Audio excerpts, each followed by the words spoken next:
What is going on, everybody? Cloud the Pagan Rapper here for International Pagan Radio, and today I have a special guest for everybody, all the way from the UK, IPR artist Livia. Hello, how are you today? I'm okay. Do you know what? I'm kind of a bit downbeat. It's can't go anywhere at the moment at all. In the UK, we're in lockdown now until the end of March. I'm a little bit kind of. I haven't been in artist mode for a little while, so. I hear you there. I definitely hear you there. So you signed up and you came on to IPR. I want to say sometime middle last year, and I gotta say I was very impressed when I first heard your music. It's definitely that witchy vibe, very energetic. Lyrically, it has a lot of like life lessons being taught in there and everything, and not so directly, but underneath the surface. And you really have to like listen to what you're saying about it. And it's one of the things that I really appreciate about you as a musician. So, you know, for anybody that has been following the IPR YouTube, I did an artist spotlight video on Livia's music a while back, but I finally got her here for an interview, and I'm very happy about this. So let me ask you, how did you get started, and what made you say I want to do this music with a little pagan flair, and get a little witchy with it? Right, gosh. Okay, so I'll try and give you a short. I'm a bit wordy, so I might start chatting and just shut me up whenever. But I did music at school. I was always like that. I was bullied at school, so I tended to gravitate towards the only place where I felt like I had any friends, which was in music. And I did what we call music GCSE here in A level. So there are qualifications that you could get up to 18. And that was kind of just standard, sort of really learning my craft and singing and songwriting and practicing and stuff. And then I left school and I didn't really know what I wanted to do. The only thing that I'd ever wanted to do was sing and make music. But at the time, there wasn't really any places you could go to do like pop and rock. You could do a lot of classical if you went to college or university, but there is now, there's a lot more choice now, but there wasn't then. And it's really I just stumbled into it. I'm not even gonna lie. I just kind of had an idea of where I wanted to go, and then I was suffering with a lot of mental health issues after I left school. Because of the bullying, I had a lot of issues, and it took me a while to really figure out where I was going. And along that road is where I kind of realized I was pagan. I started watching a TV show called Charmed, which you might be familiar with. And Yes. That was, I know a lot of people have different ideas about that. Some people love it, some people don't think it's a good representation, whatever. But I really, I watched it and I was like, these are my people. I get it. This is where I belong. And I started working with a producer in London who I just happened to find on the internet.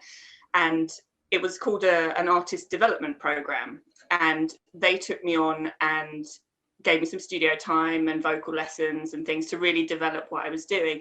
And so I was watching Charmed and I was going to this, and it kind of all just came together like that. I was like, I could be a witchy kind of pop singer. That makes sense to me. That gives it, a twist which feels real to me, rather than just kind of, singer-songwriter, which is what I started as. But as I spent more time in the pagan community, it started to develop. So Well, I mean, I have to say, like listening to your music, I definitely get that vibe, and there's a lot of instruments being used, like you catch like folk instruments in there, but then you still have like a modern kick to it, and I I think that it's a very good blend of like your witchy vibe music to your modern pop idea, and I gotta say, when it comes to like you stumbling into it, I can relate to that personally because you would have asked me 10 years ago if I would be rapping, I would have laughed at you. So, mm-hmm. we're definitely, I definitely feel you on that, on how it all just kind of came together. It's like, it's really weird when you, because I've been doing this a really long time now. So it's like when people ask me like, how did you start? It's like, God, that was a long time ago. And so much water has gone under the bridge and so much meandering through dark forests and, you know, following fairy paths. And Yeah, it's like, how did it all come about? It's all a blur. But yeah, that was basically how it started. That I got, it was a really big deal to kind of be taken on by these producers in London. That was when it really started to become a profession. that's excellent. I'm very that's very awesome to hear that, because not everybody gets that shot. You know, especially pagans. A lot of pagans don't get that shot either.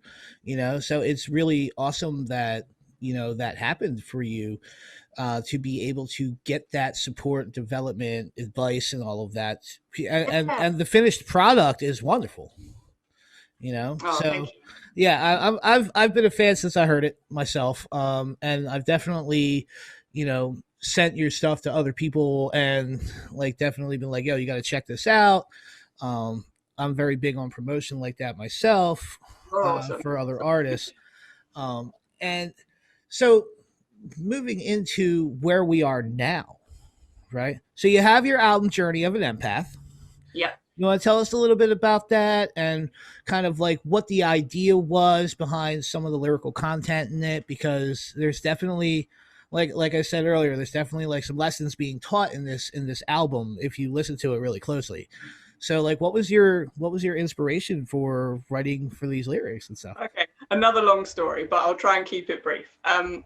Okay, so I started working with these producers in 2007, and I didn't have really any kind of concrete songs, but I had a nervous breakdown. As I told you, I had a mental health issue, and I'd been to therapy, and that was a really bizarre experience. And I had this idea for a song called Broken Soul, which is on my album, and I wrote it about being in therapy, actually. So that one is a very deep and, very special song to me, because that's actually the first song that I ever got produced properly with these people, and was the first song on the album.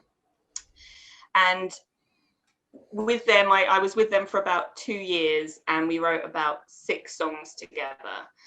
And all of that time was really me coming out of my shell after a nervous breakdown, because I'd actually had very sort of serious OCD and agoraphobia as well. So the whole process was like just kind of coming out of that, and really finding myself, and finding out that I was a pagan, and then kind of stumbling across the word empath as well, and realizing that that's what, I kind of felt like that's what I was. It made a lot of sense to me, that's why life had been kind of hard for me. I seem to always be very sensitive to things, much more than other people sort of seem to be, and I find things harder because of it. But really understanding about empathy and empaths helped me understand who I was.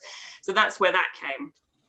So yeah, I did about 6 songs there, and at the same time, I was working with a guitarist who I had been to school with, and we met up again because I needed to start gigging, and we had, I don't know how you describe it, a very intense chemistry.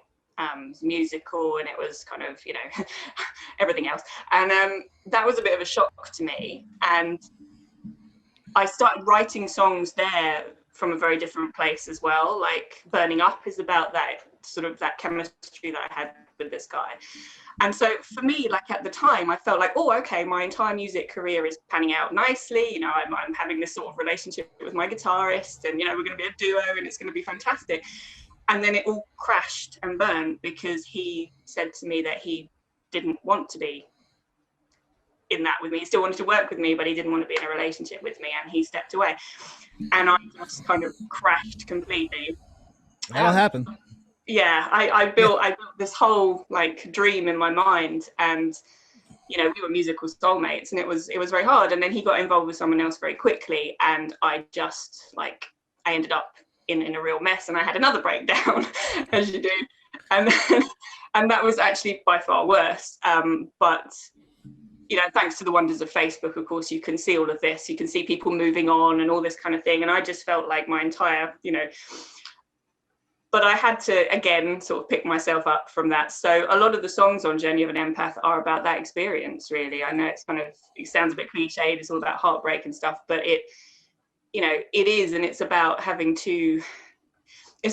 a dream that you really wanted just be shattered, and then having to pick yourself up again. And that's, I just like, I went on a rampage. I was very like, I got very clinically depressed, and I was sitting in the waiting room of a mental hospital about to be sectioned under the Mental Health Act in 2009 because of all of this. And I thought to myself, this can't be my life.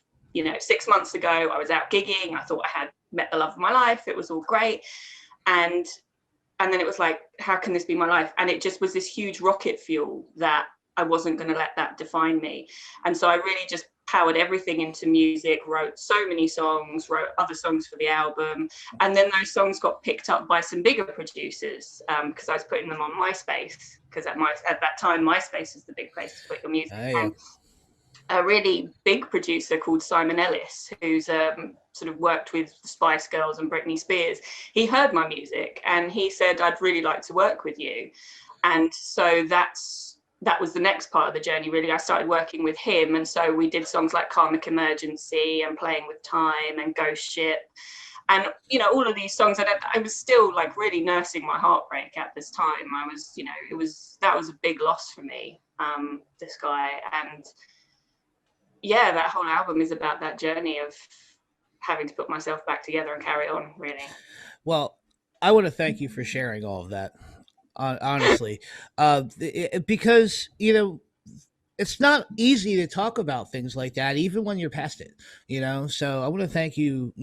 Obviously for sharing that, because it just speaks to how deep this album is for you, how much Mm, work has gone into it, and all of the ups and downs of the roller coaster of life that have happened throughout the course of the album. And if you listen to the album from start to finish, you can catch that emotional trip. mm, And it's something that's definitely reflected in the music on the album. And so you could tell. So you heard it here, guys. I always say that music is a direct reflection of the artist's situation and the artist's outlook on things, and it's directly affected by our experiences. mm, So absolutely, and to be able to put that out, and be able to do that. I mean, not only is it very courageous to do, but it's also can be therapeutic on its own side things.